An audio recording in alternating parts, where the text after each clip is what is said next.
Hello everyone, welcome again. In this video, I will tell you about the topic neuron.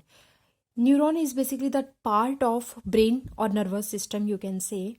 So neuron, as you already know, that there are some basic units of every organ. Like if talk about the kidney, then nephron is a basic structural and functional unit of kidney. Okay, kidney like renal body is used for kidney in biology. And if talk about hepatic lobule, then hepatic lobule is a structural and functional unit of liver, that is your hepatic system. Same as that of neuron is a structural and functional unit of brain, nervous tissue. So nervous tissue is made up of lot of neurons, but neuron basically form less than 50% of the nervous tissue. Neuron is consist of two parts. As I written here, that neuron is the structure and functional unit of brain. That neuron is composed of two parts. One is your cytone and the second one is your neurites. Cytone is a cell body. Cytone is a basic body where all the informations are received from other parts of the dendrite, other parts of brain. Okay. So cytone is also called as a cell body, soma, perikaryon. Neurites consist of further two parts. One is dendrite and the second one is axon.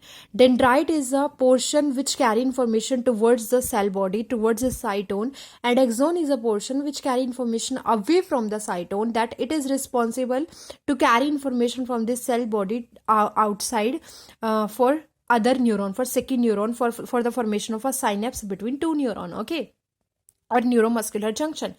So in this structure you can see here that in the upper portion there is a round structure, as I representing here. This round structure is called as a cytone or soma or cell body.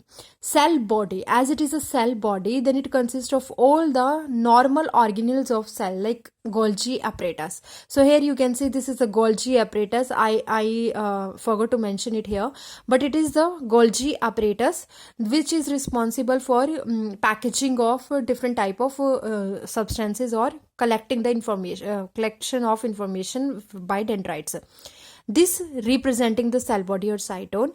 The branches which arises from the cytone or cell body, it is called as a dendrite. Dendrite are responsible for the carry information towards the cytone. So these dendrites are the branches, are the branched structure which carry information from other tissue, from other axon, or send it towards the cytone. Cytone is the main central area where all informations are received from the dendrite.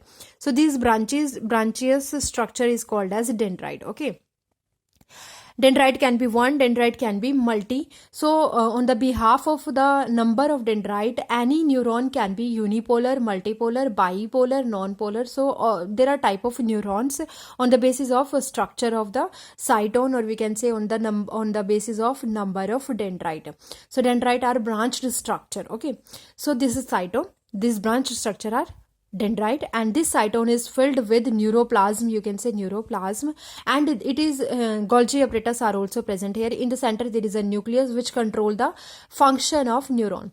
Now from the cytone body there is a long process. All these are processes. Dendrites are also processed, but these are small processes, and the function of dendrites are different from the axon. Axon is also a process which arises from the cytone, but the function of axon is different from the dendrite. And the second thing, that the size of axon is large than dendrite.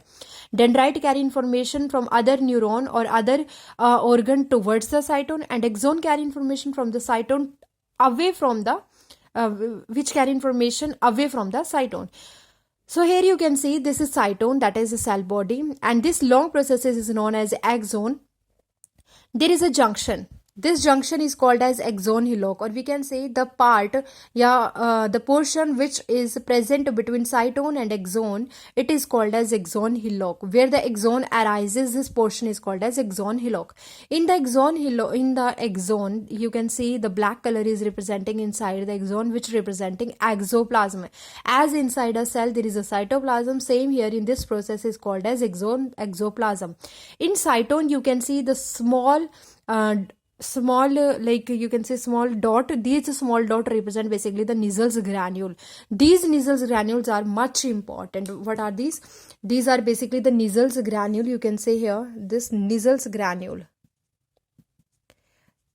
These Nissls granule are present These nasal granules are present in cytone. These nasal granules are present in dendrites also. Here you can see these nasal granules are present in dendrites and cytone. What they consist of? They consist of RBCs and mRNA. Both these are mRNA and RBCs help responsible for the synthesis of protein. Okay, so nasal granules are also present here in cytone, in dendrite, but these are not present in axon. This is much important, that nasal granules are never present in axon. They always present in cytone, and they can be present in dendrite, but they never be present inside the axon. Axon hillock is the point where axon starts or axon arises from the cytone body. The long process axon is filled with exoplasm. Now, this axon, this long process is covered by a myelin sheath. I'm talking about the myelinated neuron. Neuron are of two types. One is myelinated neuron and the second one is non-myelinated neuron. If the neuron is covered with a myelin sheath, then it is a myelinated neuron, and if it is not covered with myelin sheath, then it is non-myelinated neuron. In myelin sheath, who is responsible for the secretion of this myelin sheath? Here you can see these blue color cells. These blue color cells are on both sides of axon. This is called as a swan shell, or also called as neurolemmocyte. These swan shells in peripheral nervous tissue, or we can say peripheral nervous system, this swan cell or neurolemmocyte is responsible for the synthesis or secretion of myelin sheath around axon. If I talk about the central nervous tissue, central nervous system, in central nervous system or CNS, over the neuron, myelin sheath is secreted by another type of cell which is called as oligodendrocyte. But in PNS, myelin sheath is secreted by these swan cell, which is responsible for the synthesis or secretion of myelin sheath around axon. This myelin sheath act as an insulator, which is responsible for the fast conduction of any information over the neuron. Due to presence of this myelin sheath, conduction becomes very fast, which is called as a saltatory conduction. Where the myelin sheath is absent, the space or the point where the myelin sheath is absent is called as a node of Ranvier. Myelin sheath is absent over the neuron at this place, which is called as a node of Ranvier. Due to the presence of node of Ranvier, over the myelin sheath, information sending become fast. That is help in fast conduction, called saltatory conduction. From the axon, there are some branches are also arise, which is called as axon collateral, that is axon branches. At the end portion of the axon, there is a terminal arborization. It appears like a tree branches, that's why it is called as terminal arborization. At the end of terminal arborization, there is a presence of synaptic bulb, or we can say and bulb. In the and bulb, there are some small vesicles, which is called as a synaptic knob. This synaptic knob is filled with neurotransmitter. Remember these things, that this synaptic knob filled with neurotransmitter, and these are the chemical messenger. When these neurotransmitter release from this seminal vesicle inside the synaptic cleft, outside these and bulbs, and before the post-synaptic membrane of another neuron, there is a space between two neurons, which is called as the synaptic cleft. This neurotransmitter released inside the synaptic cleft, which is carried by receptor present over the post-synaptic membrane. Now, this mitochondria are also present inside this cell, because it is a neuron. It is a cell of brain. So every cell consists of all other organelles like Golgi apparatus and mitochondria. Same here in neuron, mitochondria are also present in the and bulb, which is responsible to provide energy to the neuron. So this is a structure of myelinated neuron. It is not the structure of non-myelinated neuron. It consists of myelin sheath. That's why it is a myelinated neuron. Again, I am repeating it.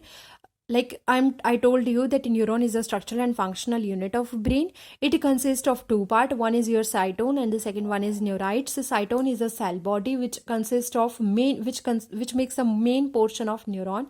Neurites further consist of two things, dendrite and axon. Dendrite carry information toward the cytone. Axon carry information away from the cytone. The small branches are dendrite. The long branches is axon. The point where the axon arises is called as axon hillock.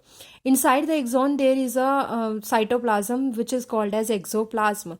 Around the axon there are the presence of Schwann cell in peripheral nervous system neuron. Schwann cell are also called neurolamocyte, which are responsible for the secretion of myelin sheath. Myelin sheath act as insulator which helps in the fast conduction of information, called as saltatory conduction. From the axon there is a axon collateral branches arises.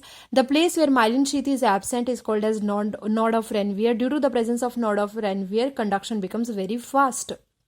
Inside the cytone consists of nucleus, which controls the all other functions of axon. Inside the cytone, Nissl granules are present. Nissl granule can be present inside the cytone or as well as dendrite, but they can never be present in the axon. Nissl's granule consists of RBCs and mRNA, which are responsible for the protein synthesis. Now, at the end of the axon, there are terminal arborization. Mitochondria are also present at the end bulb. The swelling portion of the end portion is called as end bulb, in which consists of synaptic knob. In synaptic knob or synaptic vesicle, neurotransmitters are filled. Neurotransmitter can be of different type. They can be excitatory, they can be inhibitory. If they are excitatory, then acetylcholine can be example of this. And if it is inhibitory, then GABA can be the example of neurotransmitter, that is gamma aminobutyric acid. So basically they are the chemical messenger. As myelin sheath is present here, so it is a myelinated neuron. I hope this video will helpful for you. So please stay tuned with me. Thank you, friends.